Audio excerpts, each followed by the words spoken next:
I wanted to return to this idea of talking about entropy being more correct and more useful than talking about, like energy or resources or other things that organisms might compete for. So I wonder if you could say why? Why is this more correct, if not only more useful? And whether this is also true outside of the context of metabolism, like in a broader context for evolution as well. So I would say that it's both more correct and more useful, and that it is also um, more correct and more useful outside of metabolism. Now, to back that up isn't so easy. We are all, including me, kind of trained to speak and think in terms of energy. We all talk about metabolism in terms of energetics. So let me try a couple of things and just, respond as I say things. First of all, one of the laws of the universe is that energy is never created or destroyed. So the notion that we use energy is strange because we aren't using energy. What we're really doing is um, using the transformation of energy from a concentrated state to a more dispersed state. Now you actually, in some sense, know that. You know that heat can drive work, sort of intrinsically, even if you don't really understand very deeply. We all have the notion that heat engines are sort of the basis of driving things. But heat is just concentrated energy, and as heat disperses, it cools. So if you think about compressing a gas, it will heat up as you compress it, and you have a notion that when it's compressed, it's sort of has the potential to do work because it's compressed, and as it expands, the force of its expansion can be captured to do something like work. And so what's really going on there? What's going on there is that you have something that's compressed and is in a low entropy state and is hot. And then as it disperses, the entropy is increasing and it's cooling. So this Atkins, who I like to quote, he says that basically um, everything that drives processes in the universe are really cooling. Things that are cooling. Cooling is a transformation from compressed energy or energy that's sort of tightly held to energy that's dispersed. When energy is dispersed, it can't really be used to do very much, but when it's tightly held, you can capture the transformation from it being really compressed to being expanded, which is from hot to cold, to drive other processes. So food is basically, chemical bonds are basically holding energy in a tightly compressed way. And as that energy gets released, because the electrons are moving into a less constrained situation, then it's that release of energy from tightly held to more weakly held that drives processes. So those are always entropic changes. And so it is true that basically everything in the universe that changes is going typically, almost always, from a lower entropy to a higher entropy state. Otherwise, it's violating the second law of thermodynamics, and you don't violate the second law. Again, then energy, one of the laws of thermodynamics is that energy is never created or destroyed. So when you think about that, the notion that we're using energy implicitly says that we're using it up. But you can't use up energy. You can only take advantage of the transformation of energy from one state to another. I don't know how much that helps, but I really recommend that book by Atkins that I've mentioned and that's in the notes. It's just a brilliant, beautiful um, argument written in a very general way for a general audience, but it's not trivial. Atkins has written some of the most popular books on physical chemistry for advanced chemistry students and also general chemistry. So he's a really renowned textbook chemist, but he's able to capture that in a very beautiful and clear way. And although the ideas, if you actually look in chemistry books and you look in biochemistry books, you'll actually see that ultimately it comes down to these points that I'm raising, but the language that we've historically used is different. So energy is one of the most confusing concepts in the history of science, and yet it's something we all feel like we understand it, but actually we don't. So it's worth thinking about, and it's a great topic. I don't know, does that help? Yeah, that helps. Thanks. Um, Jonathan, did you want to follow up on that, or? I did have a question. So, for plants performing photosynthesis, then, which is essentially like the opposite of Yes. our whole metabolism, right? Right. How do they not violate the second law of thermodynamics? Well, they're capturing negative entropy from the sun, and they're then transforming that negative entropy through a series of coupled reactions into taking molecules that are in higher entropy state and driving them to lower entropy state. Food is just molecules in low entropy state, or negative entropy, as Schrodinger liked to say. So the sun transmits huge amounts of negative entropy. We call it energy, but it's concentrated energy is what it is, which is what negative entropy is. It's hot. It's got electrons in a negative in a low entropy state, and what the plants are doing are able to capture that negative entropy and transfer the negative entropy in one form into the negative entropy in chemical bonds. And then what we use as food and what the plants use as food is negative entropy in chemical bonds, which are then coupled to other reactions which move that negative entropy into ATP. ATP is just storing a negative entropy relative to ADP. So if ATP and ADP are in equilibrium, you can't use ATP to drive anything. It isn't that there's energy in the phosphorus bond in ATP, because if ATP and ADP are in equilibrium, it's of no use. It doesn't drive anything. So the notion that ATP has a high energy bond that we use is wrong. It's not wrong. It's just not right. You see what I'm saying? If ATP and ADP are in equilibrium in their concentrations, that can't drive anything. It doesn't. You can't do any work with it. The bond in the ATP molecules are the same. It's only the disequilibrium of ATP relative to ADP that drives processes. Disequilibrium is a negative entropy, right? Equilibrium is maximum entropy. So what these processes do is drive ATP out of equilibrium with ADP, and it's the disequilibrium, which is negative entropy, which drives all the processes in our bodies. It's not the energy in the bonds, it's the disequilibrium. Disequilibrium, negative entropy, they're the same thing. So basically Atkins has a nice quote where he says that basically all the processes that we think of as sort of order or life are really the transformation of one disequilibrium into another.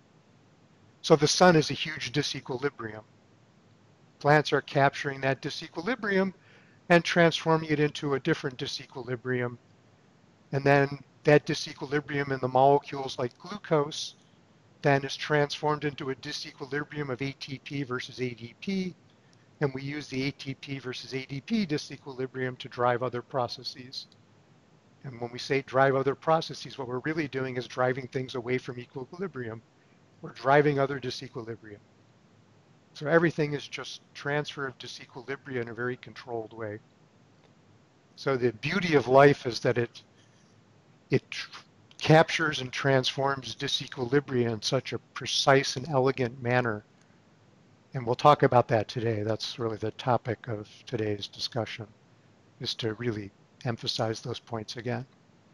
Does that help?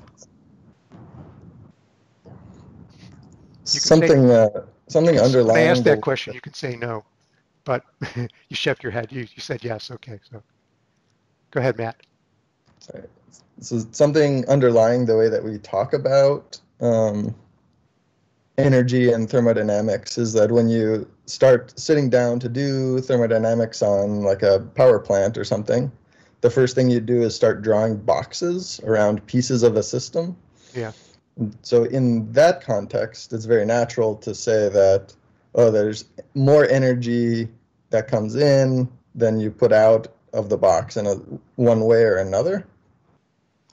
And Yes. that's part of, I think that sort of formalism is part of the way that people will talk about something like photosynthesis. You draw a box around the leaf, and you say that there's some usable energy going into the leaf and less But usable usable energy. energy is concentrated energy, which is negative entropy. Yeah. So Yeah. I understand what you're saying, though. What you're saying, though, is that it's true that energy is not created or destroyed in the universe, but energy can flow into a subset of the universe and out of a subset of the universe.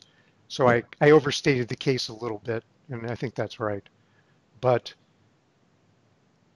you'll always do better if you think along the lines that I said, you'll always be right. If you try to think in other ways, you have to really know what you're doing to not be wrong. For sure. For sure.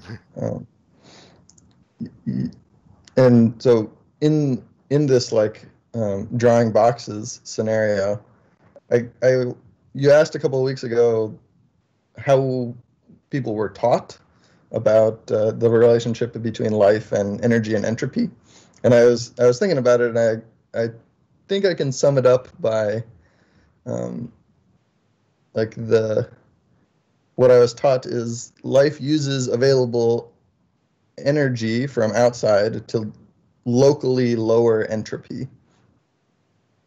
And I agree that's like really confusing when you start trying to think about it intuitively. It's not quite right. What Yeah. you use is concentrated energy, but that's not what anybody hears when they hear that, Mhm. right? And so that's why it's, although maybe not wrong, it's almost certainly to lead to the wrong idea in the long run. Now it's easy to say, does it really matter? And actually, I mean, it's free energy is what everybody talks about in chemistry. The not energy, but free energy. And free energy is defined very carefully so that it's exactly entropy. And so I tend to use the phrase free energy because it's correct, and it doesn't bother people. So I will use that a lot.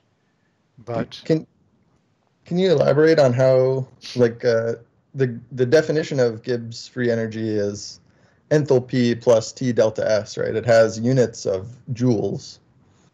So what do you mean by it's the same as entropy? um, I think I posted some notes that show exactly that, and I don't want to try to recreate it right now. Gotcha. But if you can't, I posted it, but I posted a lot of things. So if you can't find it, send me a message. But I posted a chapter from a book I was writing that I was trying to explain that to myself, Mm. exactly that question, because that's the question I had. And so I walked through the steps myself and I wrote it all down. And um, basically I think when you divide by temperature, because when you look at Gibbs free energy, the second term is T delta S. Mhm. That means when you divide by temperature, the units become entropy. Mhm. So all you have to do is divide by T, Gotcha. and then you get the right units. And then because we don't like to have division, we just traditionally we want to write everything on one line without fractions.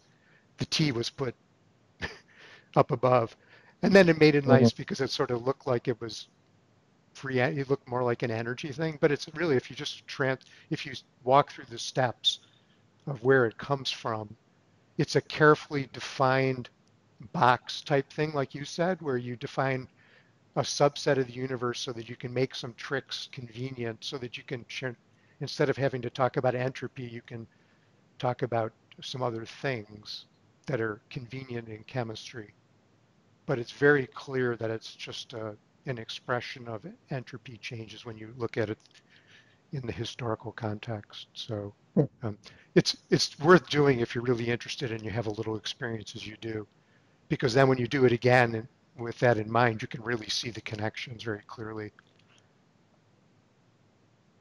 So for anybody who's really interested, I recommend my notes only because I had the same questions that anybody did, which is I never, I was thought in terms of energy and I never really thought about it. And I had to work out all the steps for myself. And so my notes are just somebody who didn't understand trying to figure out what was really underneath these things. And it's not that hard, actually. The steps are pretty straightforward. So, there's equations, but they're really trivial sort of identities. You don't have to really understand any mathematics.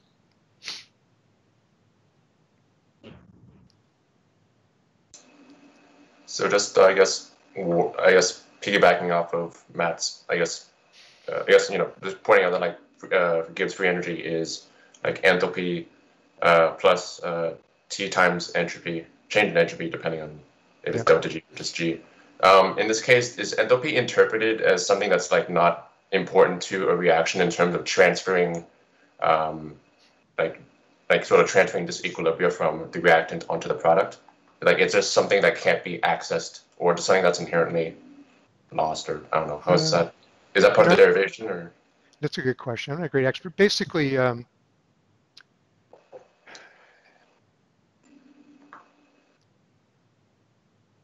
when reactions happen, there's always going to be some escape of entropy. So even when you couple reactions, so that let's say you have ATP going to ADP driving some other process, if it's at maximal efficiency, then that means that there would be no change in entropy at all, right? Because the driving process is increasing in entropy and the driven process is decreasing in entropy. And if the receiving end is capturing all the entropy in the driving process, then there's no net change in entropy. But if that happens, the reaction doesn't go forward, because since there's no change in entropy, nothing moves. So the more entropy that's lost in a reaction, when you look at coupled reactions, when the total change in entropy is greater, then the reaction goes faster. That's the driving force. And so then what happens? Where does that go? Well, that ends up being a dissipation of heat. So what happens is if you have a chemical bond that's holding energy very tightly, so it's got low entropy, negative entropy, so it can drive a reaction.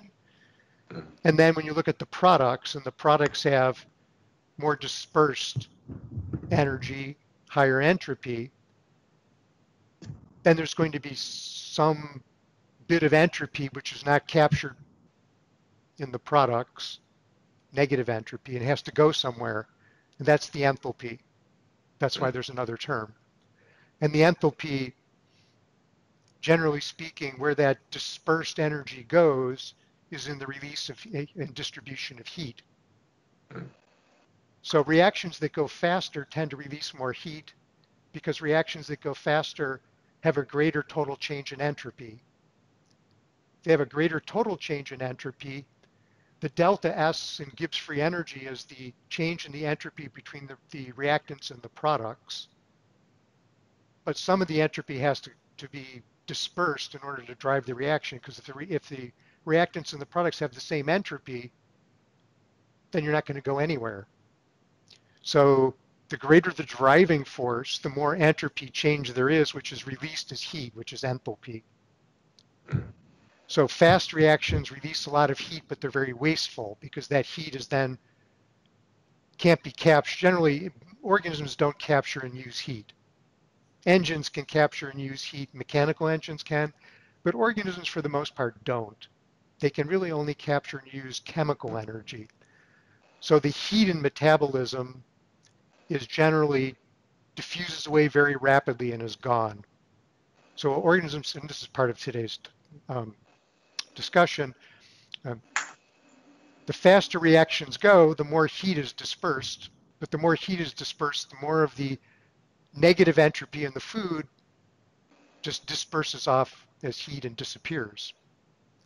So organisms have a trade-off between driving reactions faster and capturing more of the free energy or the negative entropy into chemical bonds that they can use later. So this is a rate versus yield trade-off, Yeah. but it's distinct from the other rate versus yield trade-off. This is very important. Chemical reactions have a rate versus yield trade-off that's intrinsic to thermodynamics. It's the Gibbs free energy statement is exactly a statement of this, right? The faster the reaction goes, the more enthalpy is in the reaction. I can't remember exactly the way to say it correctly, but basically the more heat is dispersed by the reaction and is not captured. The more efficient the reaction is at capturing and transforming negative entropy from one form to another, the less the total change in entropy and the less the heat is dispersed and the slower the reaction goes. So efficiency means slower. Speed means less efficiency in the dispersal of heat. Combustion is just oxidation, right? That goes very fast. And everything is dispersed as heat. So if you take glucose and you burn it, you just release a lot of heat because it's being oxidized. If you take glucose and you pass it through your body, it doesn't release that much heat because you're capturing most of the negative entropy into chemical bonds. It's the same reaction. It's glucose being oxidized. Okay? Yeah. So basically burning is basically oxidation. Oxidation is what you're doing to your food mostly. But you're doing it in a very controlled way. So you can capture most of that. I want to say energy, right? But it isn't. You want to capture most of the negative entropy into chemical bonds. And we'll never, I'll never, no, I think we never get over it, you really, so we say free energy, it's a cheat because it's correct, then it says energy and we feel better. But it isn't, free energy is just entropy, which has the two components. The one component is the actual entropy change between reaction of products, and the second component is the heat either dispersed or some reactions actually suck up heat. They're rare, but they do it. So you can get the reverse. Where reactions pull some heat in and store it in chemical bonds. So it happens occasionally. It's not common, but it does happen.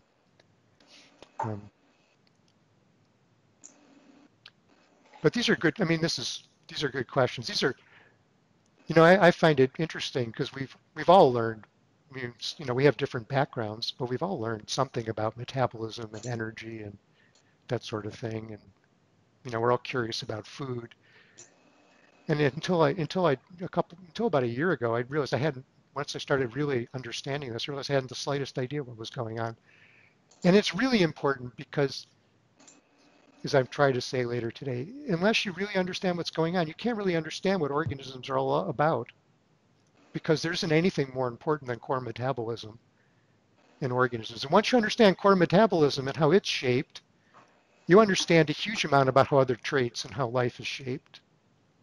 So if I was to rearrange the undergraduate curriculum, I would spend 2 years of the undergraduate curriculum going over what we just went over. Everything else becomes relatively easy after that, both in terms of how organisms are designed and how they work and the trade-offs organisms face and chemistry and all those other things. It's sort of horrifying when you realize, at least for me personally, I supposedly had a good education. And if I look back at what I was taught, it isn't that these things weren't there, but somehow I think I probably wasn't the only student in those classes that didn't quite get it. The professors probably all understood it, the chemistry professors. They go, yeah, you could say it that way. That's what they would say. They mostly understand it.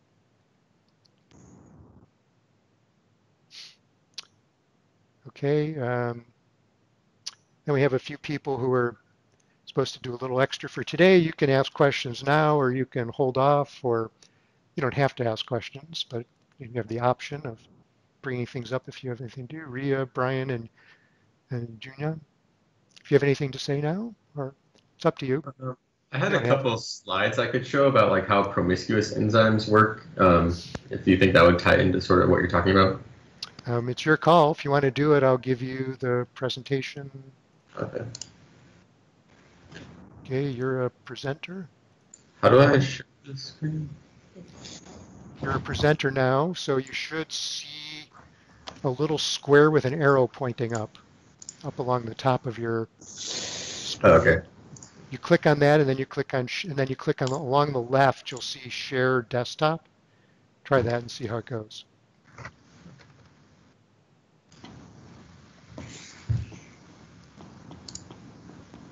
Can you guys see that? Yep, great. Okay. Shows clearly. Okay, so I just want to mention like what promiscuous enzymes are, and then how like evolutions, or how they're allowing evolution of new functions, and that can sort of tie into this evolution of metabolism stuff that Steve's been talking about. I also can't see any of you guys, so if you have anything to say. But this is what promiscuous enzymes are, where they can take different substrates and then either turn them into different things, or they can take the same substrate and turn it into different things. Or depending on, this is just conditional, so like depending on if it's a different pH or some sort of modification, it can turn different things into different things. But how this protein promiscuity works is that these proteins are constantly going through these different conformational changes, which are based on folding, and they go through these different changes based on these equilibrium states. And the main protein is this native state, which binds this native ligand, but there's also other conformational states that can bind to, or they make new active site conformations that can bind to other ligands, and this is considered the promiscuous ligand. So it can, what's it called, catalyze other, not like the native reaction, but these like side reactions, and that's what promiscuous enzymes are. And this is just due to the different folding around these, or of the protein. But then how these can sort of result in new functions is through gene duplication. So this is just how, like the fates of gene duplicates. So after the gene is duplicated, it can either, if it's under positive selection, it can be fixed, or if it's under neutral selection, it can be fixed through genetic drift, or it can be lost. But through duplications, it can be either maintained through the same function, or if it needs more of the same protein, that's a gene dosage thing, so they'll be purifying selection, keeping it the same, like the protein sequence the same. Or it can also split up two functions because now there's redundancy from having two of the same genes. So it can split the function to where one gene does half of the function, the other gene does the other half of the function, or it can sort of neo-functionalize where there's the new gene, or the duplicate has a totally new function, or a somewhat similar function. And this keeps happening, you get these tandem duplicates. But so an example would be neo-functionalization, where there's a mutation happens at this catalytic enzyme, or the catalytic site of the enzyme. So now it can sort of bind the same thing and turn it into something different. And that's just sort of selection for the those different conformational sites that I mentioned earlier. Here's just an example. This is a cannabis sativa, where there's this duplicate of the CBD gene into the THC and CBD synthase genes.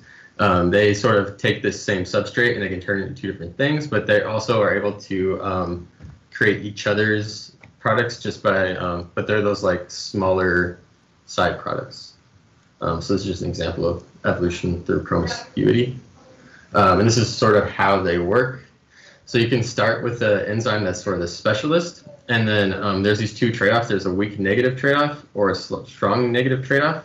And then there's also some enzymes that sort of trade off linearly. So as you lose one function, you gain the other function in a linear manner, but most of them are sort of like this. The strong negative function is showing that there's a small increase in the new function as there's a large decrease in the original function. And they're saying for this to happen, there would have to be a duplication event or some sort of great change in expression, so you get this sort of redundancy. And then other trade-off is there's this weak negative trade-off where there's a large increase in the new function and a small decrease in the other function. So this can sort of allow these generalist proteins to evolve to where there's these mutations that sort of allow to do these other side things. So this one doesn't need the duplication to happen first. And this just sort of shows how you can go from a specialist to a different specialist, or a specialist to a generalist, and then to a specialist.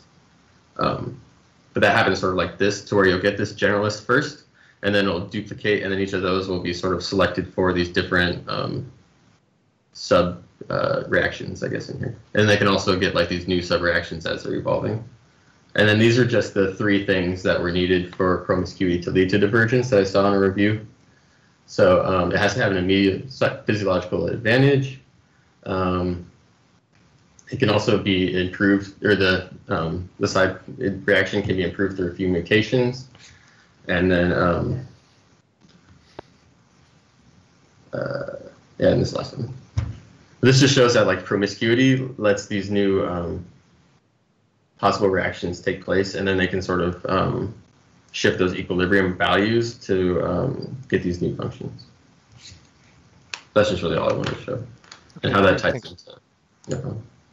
I think one of the really interesting things about that is when you were showing the original molecule with the different conformations, actually those are, to tie into our discussion, you can actually, we tend to think of molecules as having a structure, but as you pointed out, molecules are often, you know, bouncing around to different structures.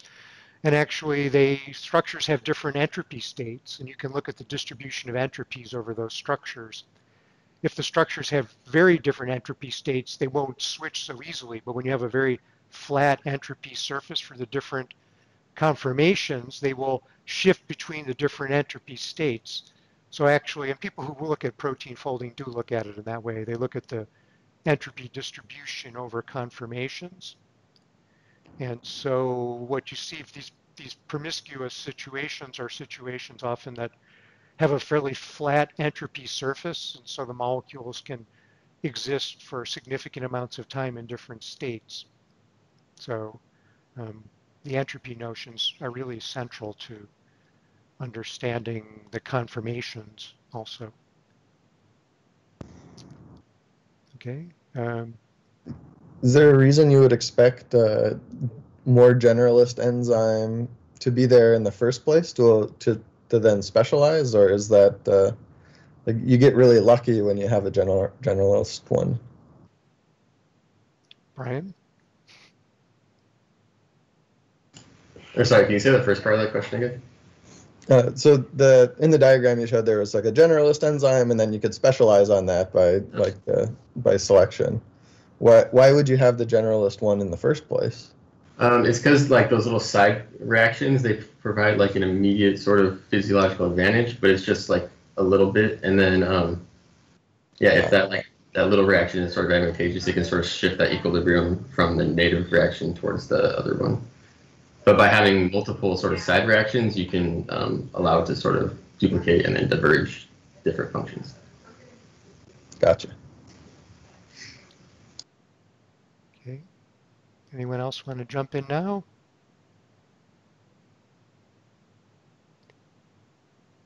Okay. Well, feel free anytime along the way if you have something to say to jump in. I'll go on to discuss metabolism again, and I'll try to finish up. We'll see how it goes. And I'm going to share my screen, so I won't be able to see you. So if you want to say something, you have to speak up.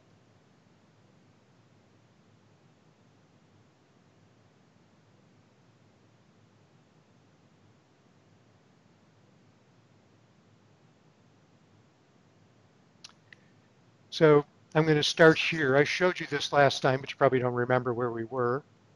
And this is a graph showing, let's see. Here we go. This is a graph showing the free energy change. Of course, that's entropy, but we can use free energy. So reactions tend to go from higher free energy to lower free energy. High free energy to low free energy is low entropy to high entropy. And so if we look at the reactions, then we're starting out with glucose, which is just set to 0 here, just to give you a base point. And then you see that these are the various steps in glycolysis. So each of these steps represents the original glucose molecule being transformed into a different molecular form. And you see it's actually going up. But of course, the reactions can't be decreasing in entropy. What's happening is that the ATP is being used to drive these reactions in the early stages of glycolysis. So ATP is being transformed to ADP, and that causes an increase in entropy, and that allows these reactions to be driven uphill. So the molecules are actually then containing more negative entropy because they're getting it from the ATP. So each of these reactions, if you take into account both ATP and the reaction itself, are always going down, because otherwise the reactions wouldn't happen. So this is a little bit misleading, but you see these sorts of figures, and they're fairly useful as long as you know how to read them. So what's happening is that the molecules are going up in negative entropy because they're acquiring some of that from ATP. Then we get to here, and now we're starting to go down, which means that this molecule, I can't remember this particular step, but this molecule then actually has more entropy and less free energy than the previous one, and some of that is captured into NADH. So NADH is driven to disequilibrium relative to NAD+. The disequilibrium captures some of the negative entropy. Now, if you look at that reaction, the combination of the NADH created and this reaction, the actual change is very small. The total change is very small. This chart is only showing the organic molecules as they pass through the steps. But this reaction, when it's coupled with the NADH production, actually only changes a little bit in its negative entropy, in its gain in entropy. So this chart is very useful because it shows the glycolysis, the first steps in metabolism, and then overflow metabolism would be pyruvate being transformed into something else and coming off here, or pyruvate goes in through the citric acid cycle. This doesn't seem to work very well. Citric acid cycle. And you see then that the steps are very big. But those steps are big because a lot of the free energy, the entropy, is being captured into these disequilibria. So the actual coupled reactions are not changing very much. But what's happening is that the molecular changes are big, and that's being used to drive these disequilibria, NADH and ATP, through the citric acid cycle.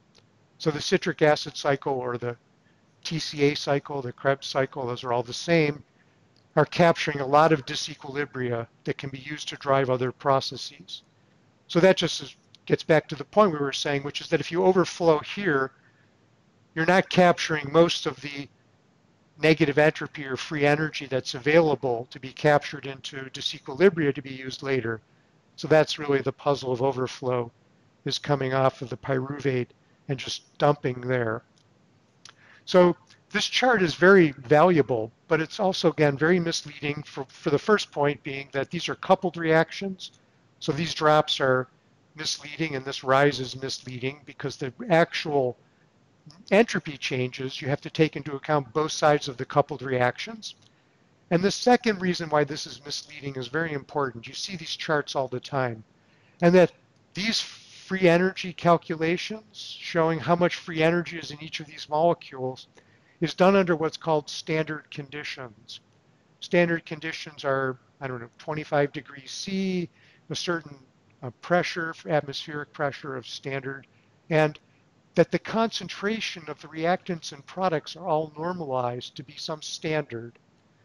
Now, if the concentration of the reactants and the products vary, that causes disequilibrium, and that changes the free energy or the negative entropy that goes in any reaction. And so that's really critical to understand. So let's talk about that. Here's just a very simple description of a chemical reaction. You have reactants and you have products. And as is tradition, we're going down, which means we're decreasing in free energy. So this reaction was spontaneous, or we're increasing in entropy as we go down. But most reactions, biochemical reactions, have an intermediate step that actually goes up in free energy and causes a negative entropy increase. And then it has to be driven by some sort of catalytic process that will then allow the reactants to be rearranged and form the products. So this is what's called the activation energy barrier, meaning that although the reactants will naturally go to the products, this will happen so slowly that it will effectively never happen. So for example, if you mix oxygen and hydrogen gas, you don't just get water. It just doesn't happen. You have to somehow make it happen, and that's because the intermediate products are going in the opposite direction of a spontaneous reaction. So that's true for most of our bodies would be oxidized and turn into carbon dioxide and water, but it doesn't happen because those reactions have to be catalyzed. They have a reaction barrier. So protein catalysts are very important because they lower the barrier and make the reaction go faster. So two things make a reaction go faster. More catalysts make this barrier easier to pass, and a greater difference between the reactants and the products make the reaction go faster because then there's more of a change in entropy, which makes the reaction go faster. And the other key aspect, and this is just basic chemistry, but it's important to remember, is that if you add more products, that will drive the reaction back towards the reactants. So you can reverse a reaction by just adding a lot of products. So when we go back to the previous slide, and I said that this is very misleading. Let's see, what did I do wrong? There we go. This is very misleading because it gives you like all of these numbers are just somehow constants, but it's not true.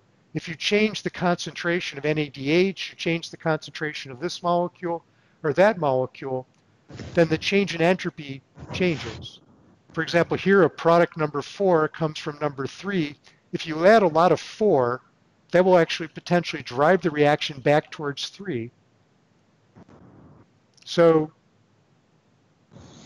this is very fascinating and important, but very misleading because life is very sensitive to these changes in concentration. And yet from chemistry, we get these standard tables and we present them as if, well, this is just how it is. But this is not just how it is. Your body has this problem of that all the concentrations of these molecules are changing the entropy changes in all of these reactions. And so in order to keep the forward flux going from reactants to products, your body has to keep, and your cells have to keep track of all of these concentrations to keep the flux moving in the reaction to product direction. If you get too much of a product, that's called product inhibition, and that can drive the reaction back the other way. That is to say, these levels are not constant. If you add a lot of products, that raises the product up to the point where the product can be higher than the reactants. So that's crucial. That's not just sort of a background issue because the whole challenge of metabolism is to keep catalysts driving reactions forward and to keep the concentrations of the reactants and products so that things drive forward. But you want to drive them forward so the changes here are not too big because remember, the total change is lost as heat. So here's a key summary that's very qualitative, but I think intuitive, which is flux is rate. The rate of reaction is the force. The driving force of a reaction is the difference in the entropy between the reactants and the products. The bigger that change, the faster the reaction goes, but the more of the entropy is lost as heat. And even though you might have a very big driving force, you can mix chemicals that would react very strongly, but nothing happens often unless there's some sort of spark or catalysis. So there's that resistance. The bigger the resistance, the slower the flux. Now this is just Ohm's law from electricity. Flux is current, force is voltage, and resistance is resistance in electricity. And so you can think of reactions in the same way. The rate is the force divided by the resistance. And when you start to think that way, then you can think of metabolism then as a series of reactions where we're going down in free energy or up in entropy for each reaction. Each reaction is potentially capturing some of that entropy into other disequilibria, like driving ADP to ATP. The more that's captured, the less the total change. The less the total change, the more efficient the reaction is, but the slower the reaction goes. When a reaction goes very slowly, then it can back up metabolism so that things don't happen and your metabolism comes to a halt. And if the concentration of this particular product builds up, that actually causes this to rise up to the point where the reaction no longer goes, because then you would have to go uphill.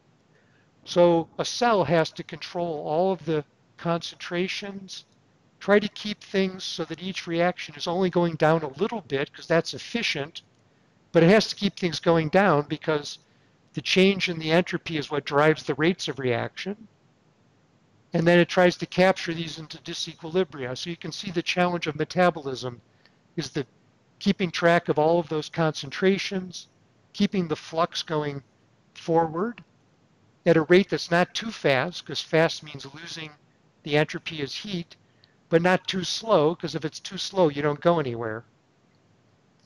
So that's really the challenge, and that's really captured by recognizing that these positions in these reactions, which are often given to us as if they're static, are actually constantly changing as a function of the concentrations of the reactions, the reactants, the products, and the amount of catalyst that's present. So when we look at this summary of metabolism, then it's a very accurate summary of what happens in metabolism, right? You get glucose through glycolysis, pyruvate can be dumped as overflow as acetate or ethanol, or it can go down into the TCA cycle, and it's all about capturing these disequilibria and these coupled reactions, where then that drives oxidative phosphorylation, and most of the ATP comes out here through the electron transport chain. On the other hand, you have to really think in terms of this, the incredibly delicate balance that the cells have to do to keep the reaction flux going forward, to keep the rate fast enough that things go forward, but not too fast so that you're not wasting a lot of the negative entropy in the food and dissipating it as heat. And that's really the challenge of the design of metabolism. And overflow then is a function of these issues. And one of the key explanations for overflow is that if you're taking up a lot of glucose and going through this process very quickly, then pyruvate can build up in concentration, or one of the subsequent reactions around pyruvate. If you get a buildup in the concentration of pyruvate, that causes glycolysis to come to a halt, because that's product inhibition. You have a high concentration of the product, then these reactions don't go forward. So in order to keep the reactions going forward, if you're taking up glucose very fast, if you dump some of this, then you can keep the pyruvate concentration low enough that you keep forward flux. So this is what's product inhibition is a crucial aspect of understanding the design of metabolism. And overflow metabolism is an extreme form of dealing with product inhibition often, although there could be other explanations. We'll talk about those. So hey, Steve, can I ask a yes. question quickly? Sure. So there are some sugars where you'd actually have to put in energy, even just to get to glucose. So Yes. say there's like a complex sugar that has less entropy than pyruvate, but more entropy than like the end of the ETC. Would you expect there to be any overflow metabolism there? You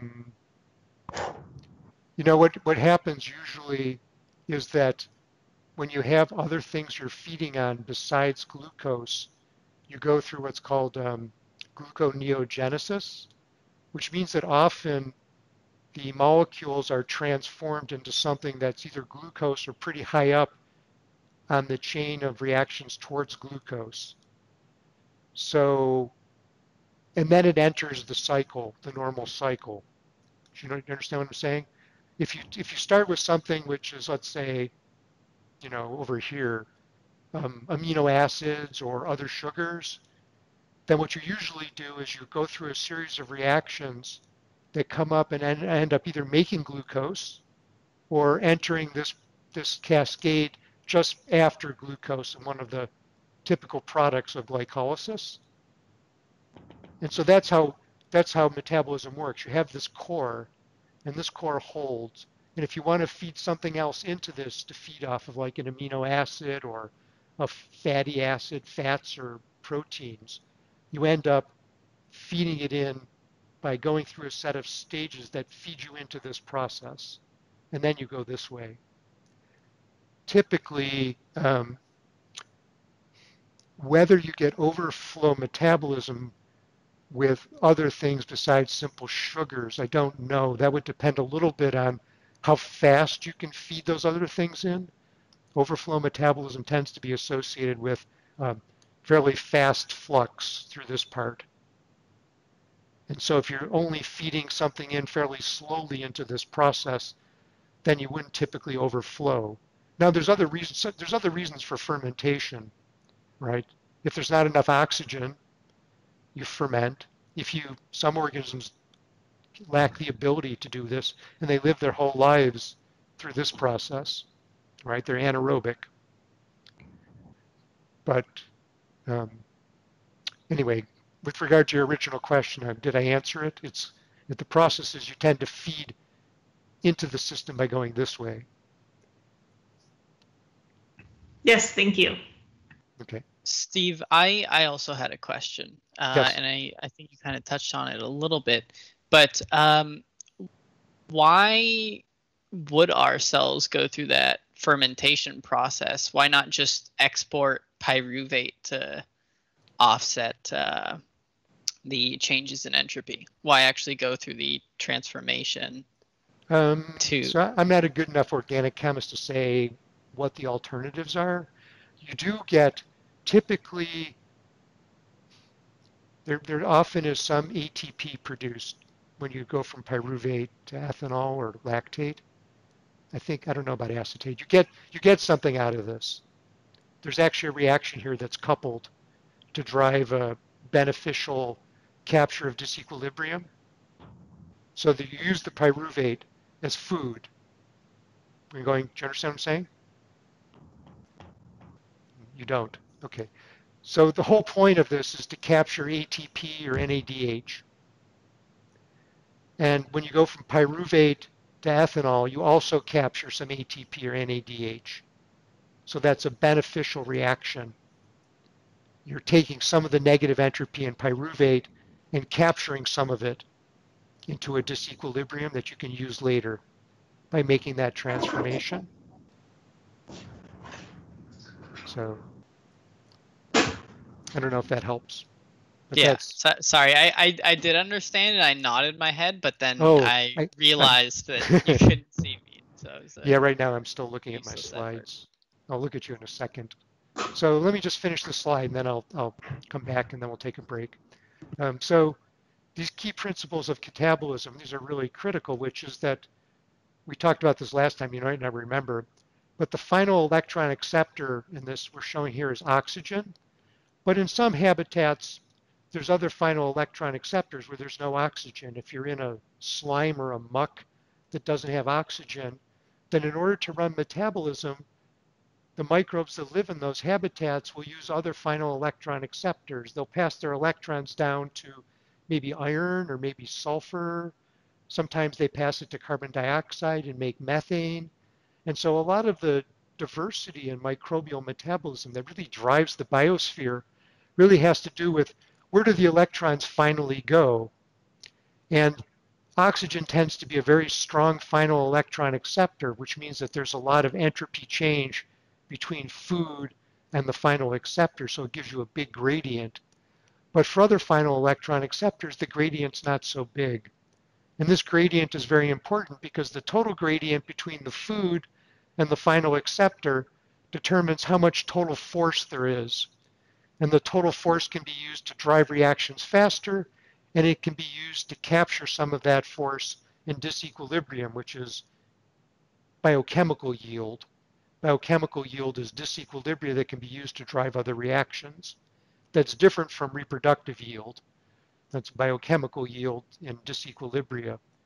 So you need to think about the diversity of metabolism among different organisms in terms of where do the electrons finally go in the reactions. Now we're usually talking about oxygen, but many organisms don't use oxygen, and that really gives A lot of the diversity of life comes from that. If you think about it thermodynamically, you can really understand what's going on in those different things. So more entropy capture is less driving force. That is, the more ETP you capture, the more entropy you capture and store as ATP or NADH, the less total entropy change there is in the reaction, the less driving force, and the slower the reactions tend to be, the lower the flux. So there's that trade-off that metabolism has to face between the more you capture, the slower things go. So that's the biochemical trade-off between rate and yield. And product inhibition becomes very important because as products build up, then that slows down and potentially even reverses metabolism. And so a lot of the design of metabolism through evolutionary history is dealing with product inhibition, of which overflow metabolism might be one mechanism to deal with product inhibition. But product inhibition can be a problem all the way through the cascade. And so the metabolism has to be tuned very carefully to deal with that product inhibition. So, all right. So I'll take questions on that, and then we'll come back and we'll continue on for a little while after that. But if you have any questions first. Hi, yeah. So quickly, what are the dynamic aspects of the resistance and that flux equals force over resistance identity that you have? So that's a qualitative description of the fact that the greater the entropy change of a total reaction, when I say entropy change of a total reaction, that takes into account any coupled reactions, like ATP being produced. So driving force is the total entropy change over all of the coupled reactions. Okay. And resistance is just the activation energy for the reaction as we typically think of it in chemistry. And catalysts lower the activation energy, so they lower the resistance. So anything that lowers the resistance makes the reaction go faster. Yeah. So that's a qualitative way of looking at the two main factors that influence rates of reaction, which is driving force and catalysis. But other things cause resistance besides catalysis. If there's a physical barrier between reactants and products, that's resistance. So membranes are a primary source of resistance in life that's distinct from protein catalysts. So resistance is a broad category of things that tend to prevent reactions from happening that still have a positive driving force. So, got it. Okay. Thank you. Anything else? Okay, it's 10:59. We'll start at 11:09. See you then.